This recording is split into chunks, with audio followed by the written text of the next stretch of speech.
மகாநதி சீரியல்ல இனிய எபிசோட்ல நம்ம விஜயோட சித்தப்பா விஜய் மேல பொய்யான ஒரு புகார சொல்லிட்டாரு இல்லையா? விஜய் சொல்லி தான் வெண்ணிலாவோட அப்பா, அம்மாவுக்கு ஆக்சிடென்ட் பண்ண வச்சேன் அப்படின்னு பொய் சொல்லிட்டாப்ல. ஆனா விஜய் இருந்துகிட்டு இல்ல இவரு வேணும்னே என் மேல பொய் பழி சொல்றாரு. நான் எதுக்காக வெண்ணிலாவோட அப்பா, அம்மாவ கொல்லணும்? நான் பாத்தீங்கன்னா, வெண்ணிலாவ பாத்தீங்கன்னா மறக்க முடியாம தான் பாத்தீங்கன்னா கான்ட்ராக்ட் கல்யாணமே பண்ணிக்கிட்டேன். அப்படி இருக்கும் பொழுது, நான் எதுக்காக வெண்ணிலாவோட அப்பா, அம்மாவ கொல்லணும்? இவரு வேணும்னே பொய் சொல்றாரு அப்படின்னு விஜய் சொல்றாங்க.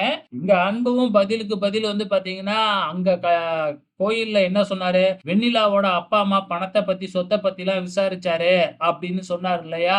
சோ அதெல்லாம் தெரிஞ்சுக்கிட்டு தான் இவரு இப்படி பண்ணியிருக்கிறாப்ல அப்படின்னு 2 பேரும் மாத்தி, மாத்தி வாக்குவாதம் பண்ணிக்கிட்டே இருக்கிறாங்க. இங்க இன்ஸ்பெக்டரால ஒரு முடிவே எடுக்க முடியல. அவருக்கு ஒரு வேலை வந்துருச்சு. அதனால இவரு இங்க உட்கார வைங்க. நான் போயிட்டு வந்துடுறேன். இன்ஸ்பெக்டர் கிளம்பி எஸ்பி ஆபீஸ்க்கு போயிடுறாரு. இந்த பக்கம் நம்ம காவேரி விஜய பார்க்கறதுக்காக போலீஸ் ஸ்டேஷன் வந்துகிட்டு இருக்கிறாங்க. வர்ற வழியிலேயே தாத்தாவுக்கும் போன் பண்ணி கேக்குறாங்க. அப்ப தாத்தாவும் நானும் கிளம்பி வரமா அப்படின்னு சொல்லிருக்காங்க. சோ நம்ம தாத்தா வக்கீலுக்கெல்லாம் ஏற்பாடு பண்றாப்லயாட்டுக்கு. சோ வக்கீல் அழைச்சுக்கிட்டு அவரு அங்க போலீஸ் ஸ்டேஷன் வர போறாப்ல.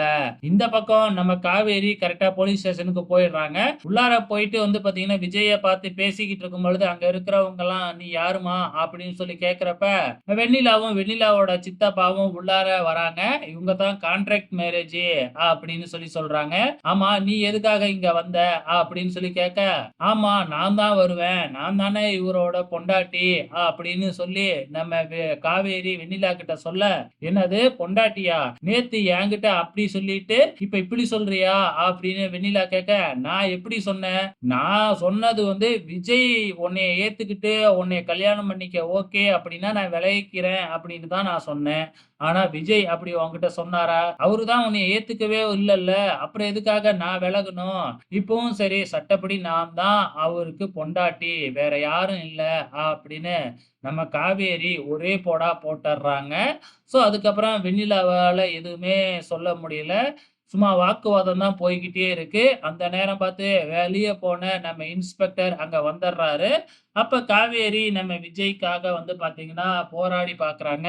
ஆனா, இந்த அன்பு இருந்துகிட்டு வேணும்னே இல்லாத, பொல்லாத எல்லாம் பொய் பொய்யா சொல்லிக்கிட்டு இருக்கிறாங்க. இவ விஜயோட காசுக்காக தான் இப்படி விஜய்க்காக சப்போர்ட் பண்ற மாதிரி நடிச்சுக்கிட்டு இருக்கா, அப்படின்லாம் சொல்றாங்க. சோ, இதனால இன்ஸ்பெக்டர் ஒரு முடிவ எடுக்க முடியல. எல்லாரையுமே வெளியில போக சொல்லிடுறாங்க. இப்ப காவேரியும் வெளியில நின்னுகிட்டு இருக்கிறாங்க. சோ, காவேரியோட வீட்ல இருந்து ஃபோன் பண்றாங்க. "ஏன் இன்னும் வரல?" அப்படின்னு சொல்லிட்டு. காவேரி 10 மணி வரைக்கும் கடை இருக்கும் வந்துடுறேன் அப்படின்னு பொய் சொல்லிக்கிட்டு இருக்கிறாங்க. வெயிட் பண்ணி பார்க்கலாம் அப்கமிங்ல என்ன நடக்க போகுதுன்னு.